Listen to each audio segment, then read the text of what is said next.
A lot of people, myself included, thought it would be a much higher scoring game. So Kevin Stefanski was asked today, was it the fact that the Vikings were familiar with the Browns familiar with the Vikings, that led to that low score?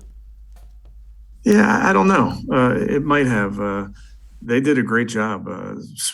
Their defense did a very, very nice job versus us. I mentioned the red zone there where we didn't do a good enough job getting our guys open. So it was a hard-fought game, and I think it's a good win on the road against a really good opponent. And again, keep coming back to that. No style points for wins. It says 3-1 for the Browns, and that's pretty good. It is good. It is a great start, and you're tied for the top of the division right now, a spot that we know, and you and I, Dave, talked about in the offseason. One of the goals for this team and what they look like they could be on paper, an AFC North champion, and they are, for Cincinnati, off to maybe a little bit more of a surprising start, seeing Joe Burrow kind of pick up where he left off last year, even after the injury, which is good to see for an Ohio kid. But Cincinnati off to maybe a better start than people anticipated.